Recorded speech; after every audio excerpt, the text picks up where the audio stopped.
Hello and selamat datang to Malaysia, a vibrant Southeast Asian nation where ancient rainforests meet cutting-edge skylines. In this documentary-style journey, we'll dive deep into life in Malaysia in 2025, from the buzzing streets of Kuala Lumpur to the tranquil beaches of Borneo. We'll explore costs, visas, culture, and expat life in detail. Get ready for an inspiring adventure filled with practical insights, a dash of humor, and plenty of real-world examples.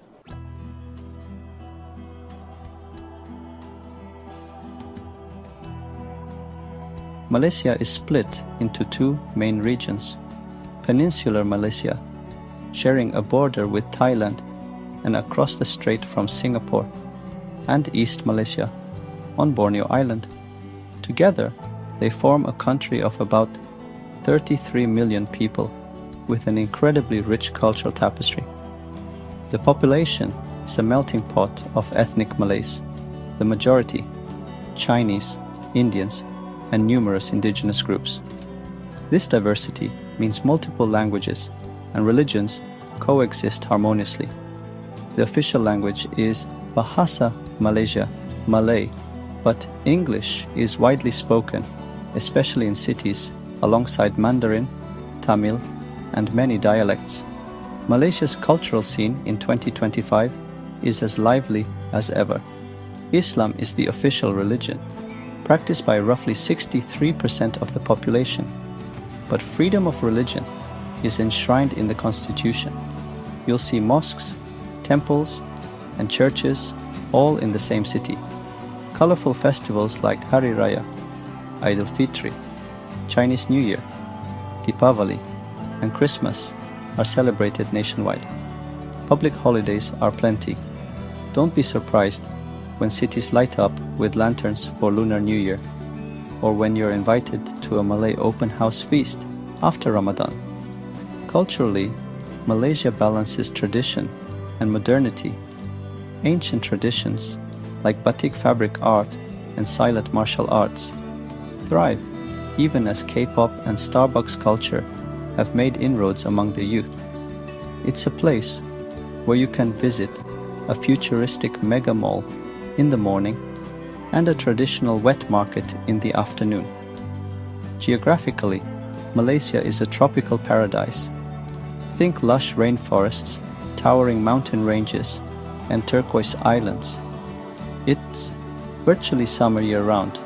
Temperatures hover around 23 to 33 degrees Celsius with humid, sticky air. Yes, you will break a sweat just stepping outside. Free sauna, anyone? The country has two monsoon seasons. The northeast monsoon, November to March, mainly impacts the east coast and Borneo with heavy rains, and the southwest monsoon, May to September, brings a bit drier spell to the west coast. Thankfully, Malaysia is outside the Pacific typhoon belt and has no active volcanoes, so natural disasters are limited, though seasonal flooding in some areas and the occasional haze, smoky air from regional forest fires can occur. Overall, the climate supports incredible biodiversity, which we'll explore later. For now, just know you'll need an umbrella and sunglasses on most days.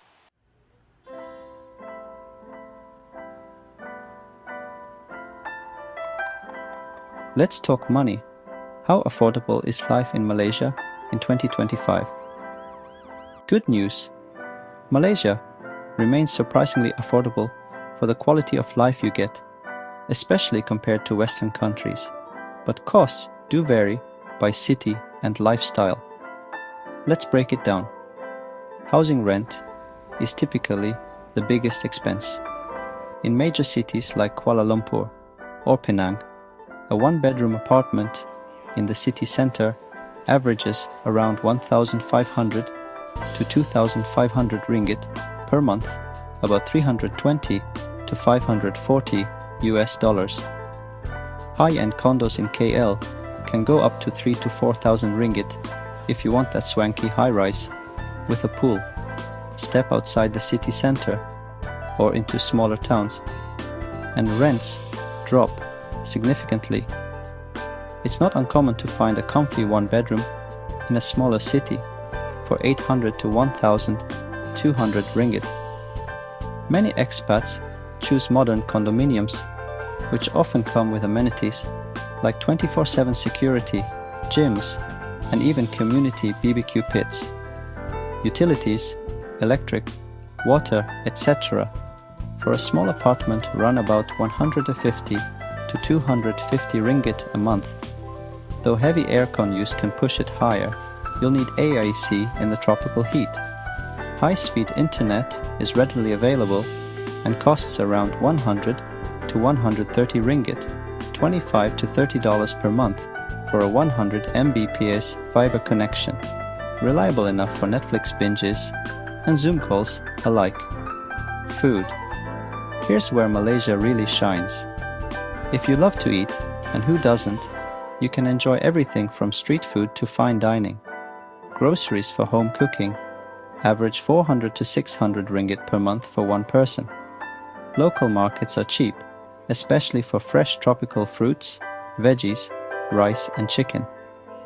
Western imported foods, cheeses, wines, berries will cost you extra. Consider them occasional treats if you're budgeting. Eating out is practically a national pastime and can be very affordable. A meal at a local hawker stall or Indian mamak eatery can be as low as 10 to 15 ringgit, $2 to $3 for a hearty plate of nasi, lemak, or char kway teow. Even a meal at an inexpensive restaurant averages about 15 ringgit. Mid-range restaurants, think air-conditioned cafe or a nicer dinner out, might run 30 to 50 ringgit per person. And a 3-course meal for two at a decent restaurant is around 100 ringgit. Total, about $22. If you're craving McDonald's, a combo meal is around 15 ringgit. And coffee lovers, rejoice! A cappuccino is around 12 ringgit at a cafe. Alcohol is one of the few pricier items due to sin taxes. A beer is around 15 to 20 ringgit at a bar, and wine can be pricey. Many expats limit booze or take advantage of duty-free islands like Langkawi to stock up. Overall, you can eat extremely well on a modest budget, especially if you go local. As one expat quipped, in Malaysia, you can feast like a king for the price of a Starbucks back home. Transportation. Getting around won't break the bank. Malaysia has cheap, reliable public transport in cities. In KL, the MRT to LRT trains, monorail, and buses connect most areas. A single ride is often 2 to 4 ringgit, and a monthly, unlimited pass is around 100 ringgit. Taxis have largely been overtaken by Grab, Southeast Asia's Uber, which is affordable and convenient. A cross-town ride in KL might be 15 to 30 ringgit depending on distance. Petrol, gasoline, is subsidized, about 2 ringgit and 5 cents per liter, roughly 50 cents per liter, making driving quite cheap. Car ownership is common among locals. Perodua and Proton are popular local car brands, but expats in cities often skip cars due to traffic and use Grab or public transit. If you do drive, a new mid-range car like a Toyota Corolla costs less than in some countries, around 150,000 ringgit, and used cars are available. Intercity travel, buses and trains are inexpensive. For example, KL to Penang by bus is around 50 ringgit. Budget airlines like AirAsia make regional travel cheap. A weekend in Thailand or Bali is within reach. Pro tip: in cities, walking can be challenging. Heat and sporadic sidewalks, but city centers are pedestrianizing slowly. And yes, Malaysians drive on the left side of the road, a vestige of British legacy, so plan accordingly if you rent or buy a car. Other costs, insurance, etc.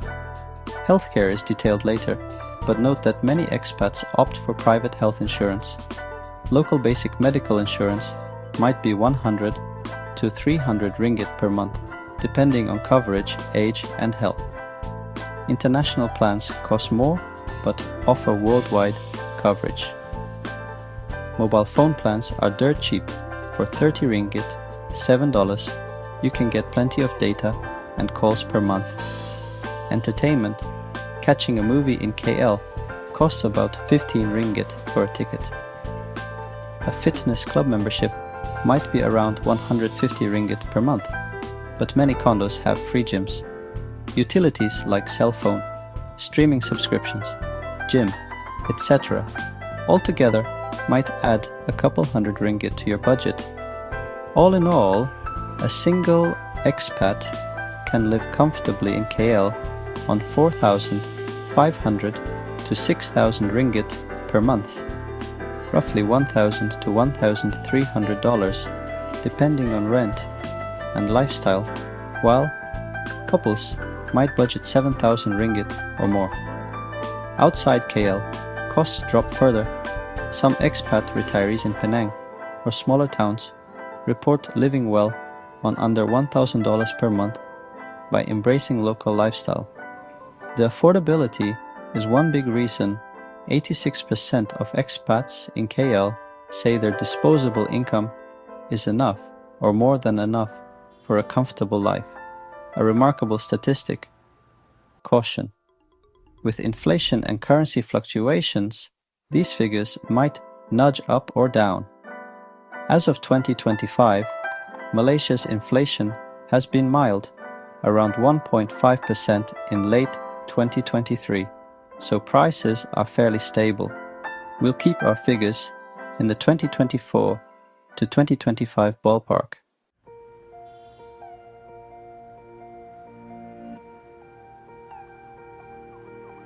What can you earn in Malaysia? Income levels vary widely between local hires, expat assignments, and footloose digital nomads. Let's unpack the numbers and common jobs. Local salaries. The average Malaysian earns significantly less than Western counterparts, which explains the lower cost of living. In 2025, the average Malaysian salary is around RM 4,000 per month, approximately $850 after tax. Official stats often cite a mean around RM 6,000 before tax, but the median salary is closer to RM 3,000 to 4,000. The minimum wage was recently raised to RM 1,700 per month, about RM 721 per hour, up from RM 1,500, a sign of rising income levels.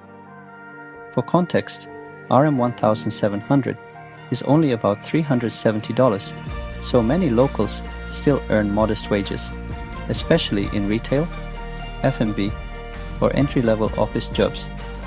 Fresh university graduates might start around RM 2,500 to 3,000 in local companies. Popular industries for locals include manufacturing, banking, services, IT support, education, and of course the sprawling government sector. Jobs in KL usually pay more than in smaller towns. A school teacher or nurse might earn RM 3,000 to 4,000. A software engineer RM 4,000 to 6,000. A manager in KL perhaps RM 8,000 to 10,000. Keep in mind, Malaysians also benefit from relatively low income tax at those levels in government services like subsidized healthcare and fuel. Expat salaries. Here's where things get interesting and often more lucrative. Expats are commonly hired in senior management, specialized tech roles, academic positions, or as consultants. Many are placed by multinational companies or are regional transfers. According to one survey, a mid-level expatriate in Malaysia earns around $71,000 per year, about RM 300,000 annually, or RM 25,000 per month. This often includes benefits like housing allowance, car, or schooling for kids. By contrast, the average local annual salary is about Rm 77,000, approximately $16,500, so expats can be making 3 to 5 times more in some cases. For example, an expat regional manager in an oil and gas firm could be on a package of Rm 30,000 per month. An international school teacher might earn Rm 10,000, where a local teacher makes Rm 4,000. Some expats on local contracts without expat benefits might earn closer to local levels though. It varies. Common expat-heavy industries include oil and gas, finance and banking, IT and tech startups, construction engineering, higher education, and niche manufacturing. There's also a community of foreign entrepreneurs who start businesses. Their earnings range widely. Importantly, your bargaining power and skill set determine your pay. The good news: many expats find they can maintain a high standard of living due to the favorable cost of living. For example, a salary that might feel middle class in the US can afford a bit of luxury in Malaysia, like household help, frequent dining out, private schooling for kids, etc. No wonder in surveys, 80% of expats in KL feel they're paid fairly for their work and are satisfied with finances. Digital nomads and remote workers. In recent years, Malaysia has drawn a growing crowd of digital nomads, remote workers and freelancers who can live anywhere with Wi-Fi. So what do their earnings look like? It's all over the map, since they aren't paid by Malaysian employers. Some are freelance designers, writers, or YouTubers living on a shoestring. Others are Silicon Valley engineers working remotely on a Silicon Valley salary, enjoying roti canai for $1.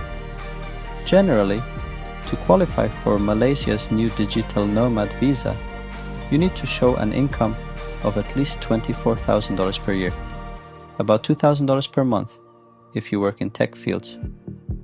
Many nomads aim higher to live comfortably. We've met remote workers who say they spend about $1,000 to $1,500 a month, Rm 4,000 to 6,000, living in beach towns like Langkawi or culturally rich cities like Penang. If you're earning in stronger currencies like USD, EUR, GBP, and spending in ringgit, you'll feel relatively flush. The nomad crowd often works in IT, graphic design, content creation, consulting, or runs online businesses. While exact salaries are hard to pinpoint, a common piece of advice is, if you can earn at least $1,500 to $2,000 per month remotely, you can enjoy a very comfortable lifestyle in Malaysia. Anything above that, and you're in great shape financially. Just don't expect Malaysia to pay you that as a freelancer. You'll likely be sourcing income from abroad. The beauty is, Malaysia provides the infrastructure and affordable living to make your remote work life easy. Think plentiful cafes with Wi-Fi, co-working spaces in KL and Penang, and networking events to meet fellow nomads. We'll discuss the visa that makes this possible next. Fun fact, some expats actually take a local salary job for the experience, even if pay is lower than back home, because the lifestyle trade-off, tropical living, travel opportunities, and lower expenses is worth it. On the flip side, some Malaysians now work remotely for overseas companies to earn higher foreign salaries while living at home. Globalization works both ways.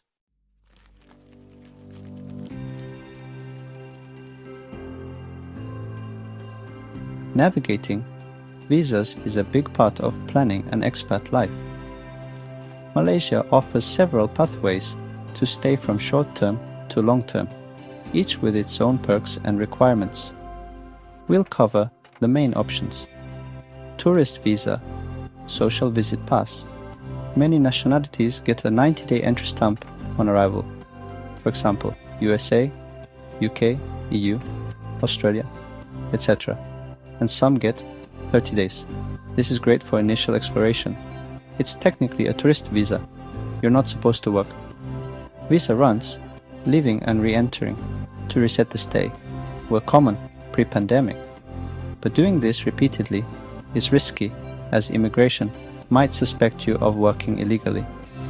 In 2025, border enforcement is a bit stricter than before, so for stays beyond a few months, it's better to get a proper long-term visa. Work visas, employment passes. If you land a job with a Malaysian company, they must sponsor you for an employment pass, EP. There are categories based on salary and contract length. Generally, you need to earn at least RM 5,000 per month to qualify for an EP, that's category 2, for up to 2-year contracts, and RM 10,000 plus for category 1, which can be up to 5 years. There's also a category 3 for salaries as low as RM 3,000, but those passes are short-term and limited in renewals. The idea is to ensure expats are filling skilled positions. Employers also have to prove to immigration that you have expertise not readily found among local candidates. Once approved, an EP holder can bring dependents, spouse and kids on dependent passes, and even hire a maid if salary is above a threshold. Work visas are typically tied to your job. If you leave the job, the visa is cancelled and you need to transfer or leave. There are also professional visit passes, PVP, for short-term assignments up to 12 months, if you are, say, on secondment or a consulting project. One cool, long-term option, after working 3+ years in Malaysia with a high salary, certain high-skilled expats can apply for the Residence Pass Talent, a 10-year renewable pass not tied to an employer. That's for the real career Malaysia folks. In summary, if you have a job in hand, your company's HR will handle the EP paperwork. Processing can take 1 to 3 months, and you'll need medical tests and verification of your credentials. But thousands of expats have done this route. Keep those offer letters ready. Malaysia, my second home, MM2H. This is a famous long-term resident visa program for foreigners to live in Malaysia for years without work, primarily retirees or those with passive incomes. It used to be very accessible, but since late 2021, the MM2H rules tightened considerably. Now there are multiple categories: platinum, gold, silver, etc., aimed at wealthy individuals. For example, the top-tier Platinum MM2H requires a $1 million fixed deposit in a Malaysian bank and purchasing a property worth at least RM 2 million. In exchange, you get a 20-year visa, renewable every 5 years, and freedom to work or invest. Lower tiers like silver demand a smaller deposit, for example, $150,000, and a 5-year visa, but no work rights. All versions require proof of substantial offshore income, for example, RM 40,000 per month, medical insurance, and a slew of paperwork. In short, the federal MM2H turned into a rich-only club, which has drawn criticism and frankly scared off many expat retirees. The good news: the states of Sarawak and Sabah in Borneo have their own MM2H programs with far easier terms. Sarawak MM2H requires about RM 7,000 monthly income and a RM 150,000 fixed deposit for a 5+5-year visa, and no requirement to buy property if you're over 50. That's a fraction of the federal requirement. No wonder interest in Sarawak's MM2H has spiked.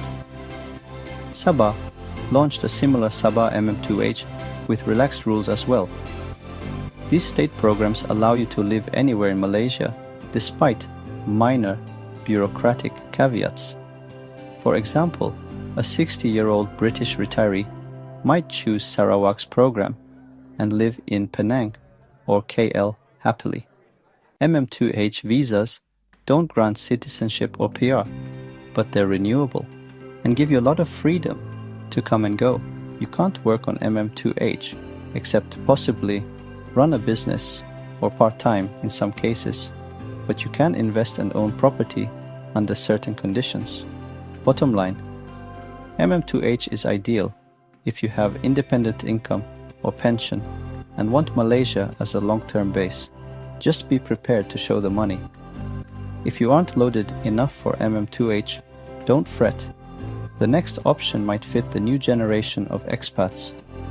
Digital Nomad Visa, DE Rantau Nomad Pass. Launched in late 2022, DE Rantau is Malaysia's answer to the global digital nomad trend. It's essentially a professional visit pass for remote workers that lets you stay up to 12 months, renewable for another 12, so 2 years max.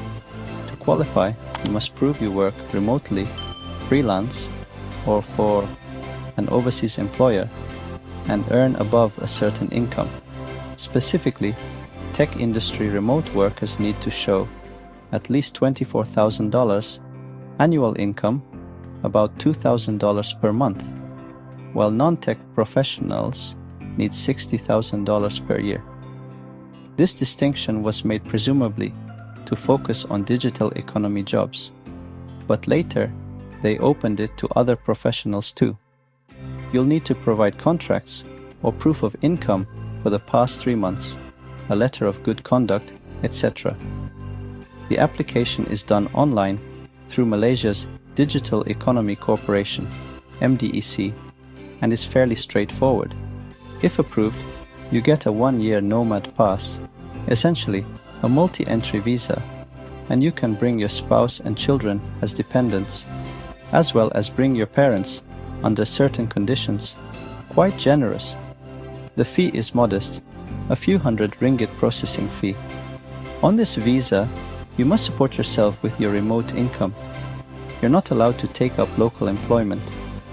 And note, technically, you become a tax resident if you stay more than 182 days per year, meaning you should file Malaysian taxes on income earned in Malaysia.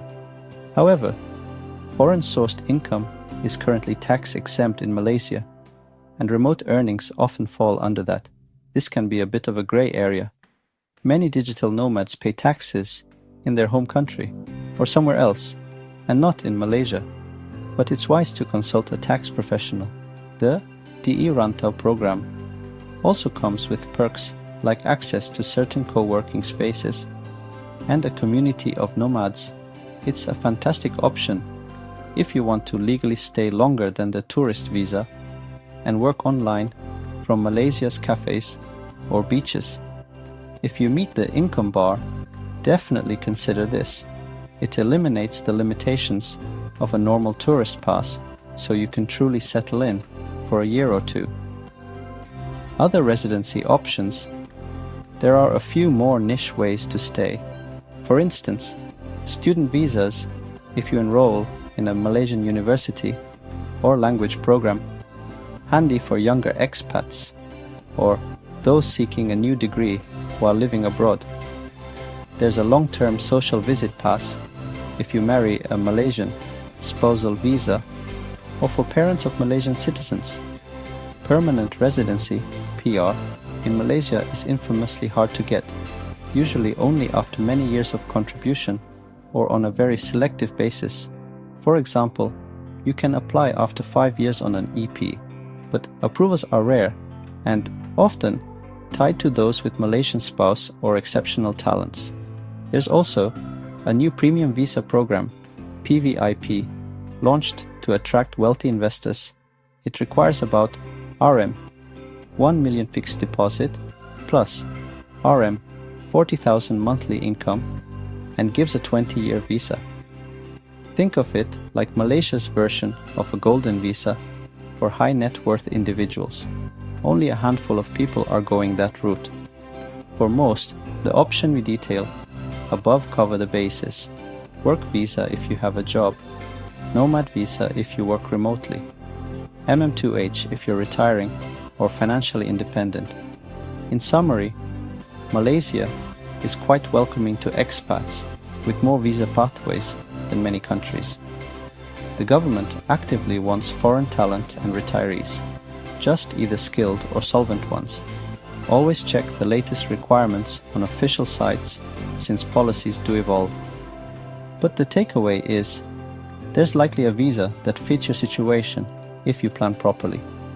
With the paperwork sorted, next comes the fun part, deciding where in Malaysia to live.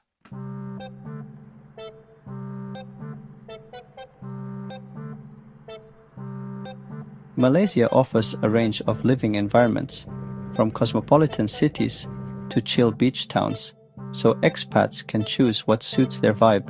Let's tour some of the popular destinations and compare their lifestyle, safety, climate and communities. Kuala Lumpur and Greater KL, the capital city, and by far the top choice for many expats, especially professionals. Kuala Lumpur, KL, is a modern metropolis with an impressive skyline, mega malls, international schools, and a large expat population. It's fast-paced and buzzing with energy.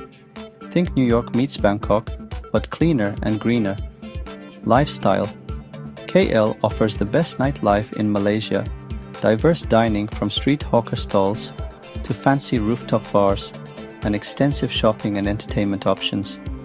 You'll find everything from art galleries to escape rooms. Safety. Like any big city, KL has some petty crime.